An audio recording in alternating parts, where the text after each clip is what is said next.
નમસ્તે બાળ દોસ્તો, ડીકે એજ્યુકેશન ચેનલમાં આપનું સ્વાગત છે.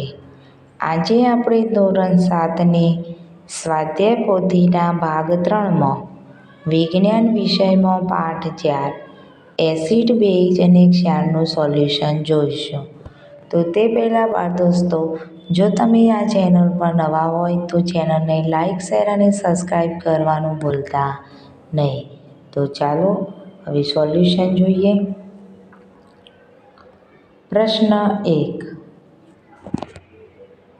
નીચે આપેલા પ્રશ્નો માટે યોગ્ય વિકલ્પ પસંદ કરો.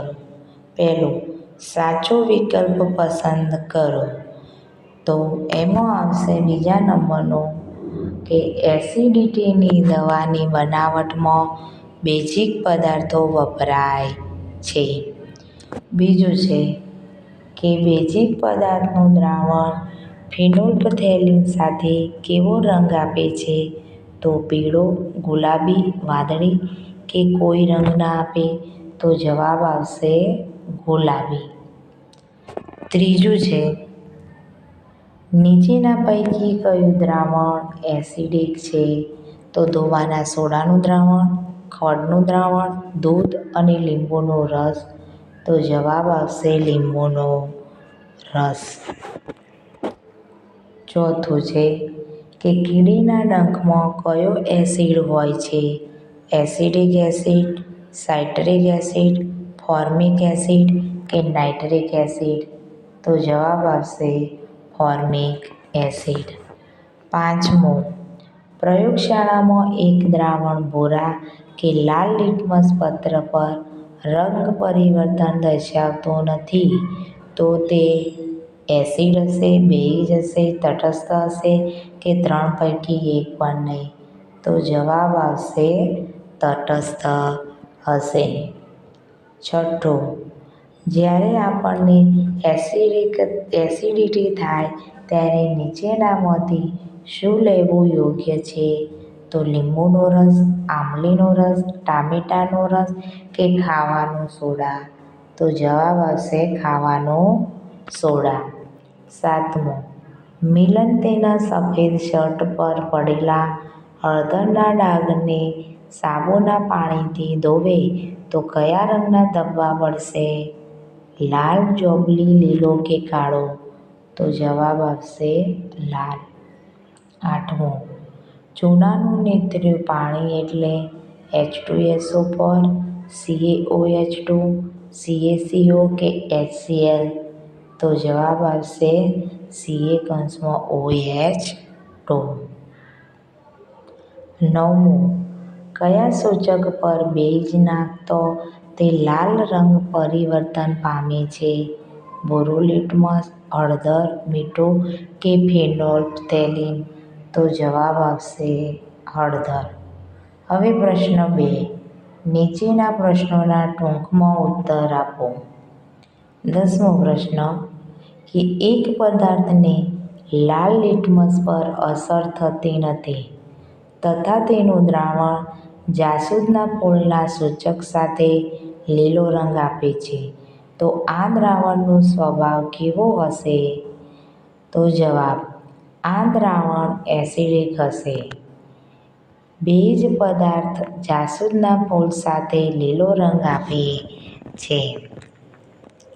હવે 11મો પ્રશ્ન કે કોઈ કુદરતી પદાર્થ સૂચક છે અને તેને કેવી રીતે નક્કી કરશો? જ્યારે કોઈ પદાર્થ એસિડિક અને બેઝિક પદાર્થો સાથે રંગ પરિવર્તન આપે તો તે કુદરતી પદાર્થ સૂચવે છે તેમ કહી શકાય. ઉદાહરણ તરીકે જાસૂદ પત્ર અને હળદર પત્ર.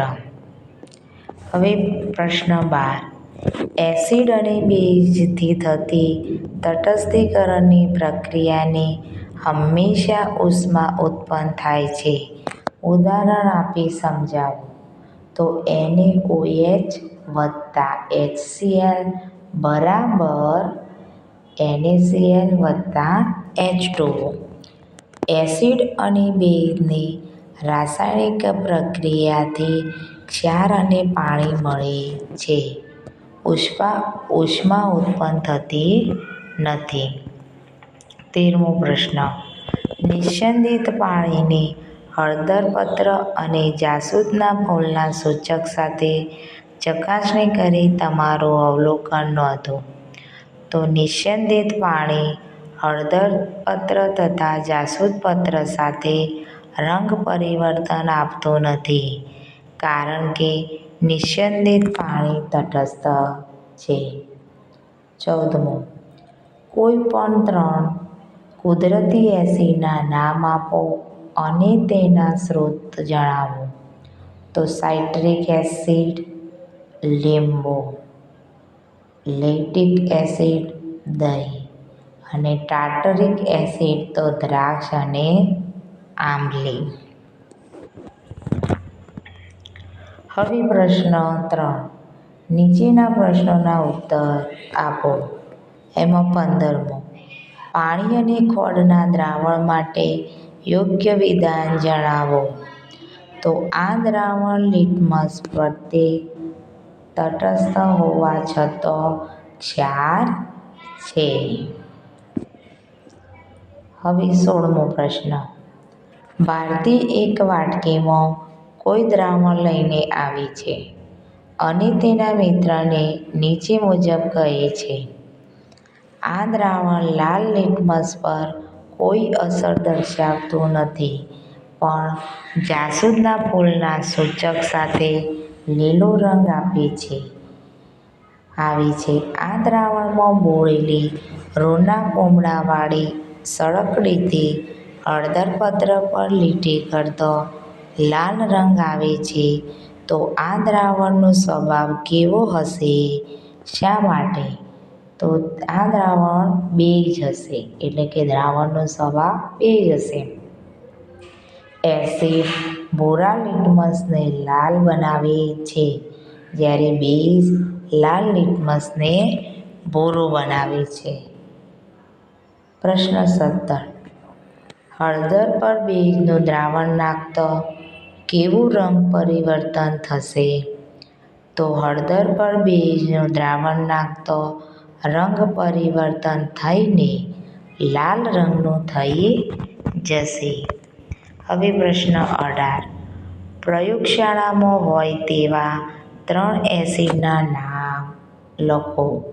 તો એસિડિક એસિડ એટલે કે vinegar, hydrochloric acid, sulphuric acid, nitric acid. 19મો પ્રશ્ન. દૈનિક જીવન સાથે સંકળાયેલી તટસ્થીકરણની પ્રક્રિયાના 2 ઉદાહરણ આપો. તો જવાબ. જ્યારે એસિડિટી થઈ હોય ત્યારે ઈનો લઈએ છીએ. જમીની એસિડિકતા દૂર કરવા ચૂનો નાખવો. હવે 20મો પ્રશ્ન. ટૂથપેસ્ટ એ કેવો સ્વભાવ ધરાવે છે? લિટમસ દ્વારા તપાસો. તો ટૂથપેસ્ટ એ એસિડિક સ્વભાવ ધરાવે છે. ભૂરા લિટમસને લાલ બનાવે છે. 21મો પ્રશ્ન.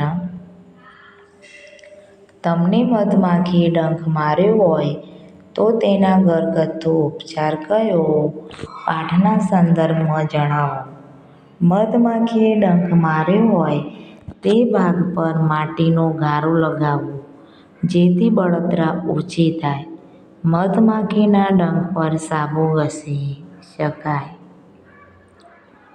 પહેલી એસિડિટીથી પીડાઈ રહી છે તો તેને નારંગીનું જ્યુસ પીવાની સલાહ આપી શકાય? કેમ? ના, નારંગીનું જ્યુસ પણ એસિડિક છે, તો એસિડિટી વધારે કરે. તેને બેઝિક પ્રવાહી પીવાની સલાહ આપીશું. હવે પ્રશ્ન 4. વૈજ્ઞાનિક કારણ આપો.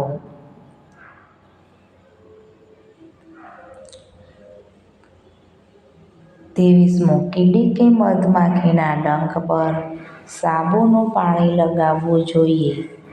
તો કીડીના ડંખથી શરીરમાં ફોર્મિક એસિડ દાખલ થાય છે. તેથી તે ભાગ પર બળતરા થાય છે. તેથી એસિડને તટસ્થ કરવા માટે તેના પર બેકિંગ સોડા કે સાબુનું પાણી લગાવી શકાય. 24મો પ્રશ્ન. ફેક્ટરીમાંથી નીકળતો કચરો અને પાણી નદીમાં ઠાલવવું વહેતાવ નથી. તો જવાબ: ફેક્ટરીઓમાંથી નીકળતો કચરો મોટાભાગે એસિડિક હોય છે. જો તેને પાણીમાં કે નદીમાં ઠાલવવામાં આવે તો પાણીમાં રહેલા પ્રાણી અને વનસ્પતિને નુકસાન થાય તેમજ પાણી પીવાલાયક રહેતું નથી. 25મો પ્રશ્ન. ખેતી માટે જમીનની તપાસણી કરવી જરૂરી છે. જમીન એસિડિક છે કે બેઝિક તે તપાસણી કરવાથી ખબર પડે છે. અને જો જમીન એસિડિક હોય તો તેમાં બેઝિક ખાતર નાખવા તથા આમ જમીનમાં પૂરતા પોષક તત્વોની ખબર પડે. તેથી જમીનની તપાસણી કરવી જરૂરી છે. હવે 26મો પ્રશ્ન. તફાવત આપો. હળદરપત્ર અને જાસૂદના ફૂલનું સૂચક. તો પહેલું, એસિડ સાથે કઈ અસર થશે નહીં. જાસૂદના ફૂલનો એસિડ સાથે મેજેન્ટા રંગ આપે છે. બીજું, બેઝ સાથે હળદરપત્ર લાલ રંગ આપે છે. જાસૂદનું ફૂલનું સૂચક બેઝ સાથે લીલો રંગ આપે છે. હવે પ્રશ્ન 27. કોષ્ટકમાં આપેલા પદાર્થોમાં દ્રાવણ બનાવી તેમની વારાફરતી ભૂરા અને લાલ લીટમસ પર, જાસૂદના ફૂલના સૂચક પર અને હળદરપત્ર પર રંગની અસર નોંધો. તેના પરથી જે તે પદાર્થનો સ્વભાવ નક્કી કરો. તો પહેલું છે છાશ. છાશ એ ભૂરા લીટમસને લાલ બનાવે. લાલ લીટમસ પર તેની કોઈ અસર થતી નથી. જાસૂદના ફૂલનું સૂચકમાં મજેન્ટા રંગ આપે છે જ્યારે હળદરપત્ર પર કોઈ અસર થતી નથી. તેથી તે એસિડ છે. બીજું છે ચૂનાનું પાણી. તો તે ભૂરા લીટમસ પત્ર પર કોઈ અસર કરતું નથી. લાલ લીટમસ પત્રને ભૂરું બનાવે છે. જાસૂદના ફૂલનો લીલો રંગ, હળદરપત્રમાં લાલ રંગ માટે તે બેઝ છે. ત્રીજું છે ધોવાનો સાબુ. તો ધોવાનો સાબુ ભૂરા લીટમસ ઉપર કોઈ અસર કરતો નથી. લાલ લીટમસને ભૂરું બનાવે છે. જાસૂદના ફૂલમાં લીલો રંગ થાય છે. હળદરપત્રને લાલ બનાવે છે. તેથી તે પણ બેઝ છે. હવે ચોથું છે નાવાનું સાબુ. તો નાવાનું સાબુ એ લાલ લીટમસ પત્રને પર કંઈ અસર કરતું નથી. ભૂરા લીટમસ ઉપર કોઈ અસર કરતું નથી. લાલ લીટમસ પત્રને ભૂરું બનાવે છે. જાસૂદના ફૂલનું સૂચક લીલો રંગ આપે છે. હળદરપત્રને લાલ રંગ માટે તે બેઝ છે. પાંચમું છે દૂધ. તો દૂધ એ એક પણ ઉપર કંઈ અસર થતી નથી. તેથી તે તટસ્થ છે. ગોળ પણ ભૂરા લીટમસ, લાલ લીટમસ કે હળદરપત્ર ઉપર કોઈ અસર કરતું નથી. તેથી તે પણ તટસ્થ છે. હવે અરેઠાનું પાણી. તો ભૂરું લાલ લીટમસને ભૂરું બનાવે છે. જાસૂદને લીલો રંગ, હળદરપત્રનું લાલ રંગ. તેથી તે પણ બેઝ છે. ટૂથપેસ્ટ કે પાવડર. તો ભૂરા લીટમસને લાલ બનાવે છે. ભૂરા લીટમસ ઉપર કોઈ અસર થતું નથી. જાસૂદ ઉપર મેજેન્ટા કલર માટે તે એસિડ છે. ઠંડા પીણાં પણ ભૂરા લીટમસને લાલ બનાવે છે. લાલ લીટમસ ઉપર કોઈ અસર નહીં. જાસૂદના ફૂલમાં મેજેન્ટા કલર, હળદરપત્ર ઉપર કોઈ અસર નહીં માટે તે એસિડ છે. સોડા વોટર, તો તે પણ ભૂરા લિટમસને લાલ બનાવે. જાસૂદ ઉપર મજેન્ટા કલર માટે તે એસિડ છે. કોફી પણ ભૂરા લિટમસને લાલ, જાસૂદ ઉપર મેજેન્ટા કલર, તે પણ એસિડ છે. અને ચા પણ ભૂરા લિટમસને લાલ, જાસૂદના ફૂલના સૂચકમાં મેજેન્ટા કલર, તેથી તે એસિડ છે. હવે 28મો પ્રશ્ન. તટસ્થીકરણની પ્રક્રિયા સમજાવતા પ્રયોગનું વર્ણન કરો. તો હેતુ: તટસ્થીકરણની પ્રક્રિયાની ચકાસણી કરવી. સાધનો: કસનળીઓ, કસનળીનું સ્ટેન્ડ અને ડ્રોપર. પદાર્થો: મંદ હાઇડ્રોક્લોરિક એસિડ, મંદ સોડિયમ હાઇડ્રોક્લોરિકનું દ્રાવણ અને ફિનોલ્ફથેલિન. અહીંયા આકૃતિ દોરેલી છે. હવે પદ્ધતિ જોઈશું. તો એક કસનળી લો.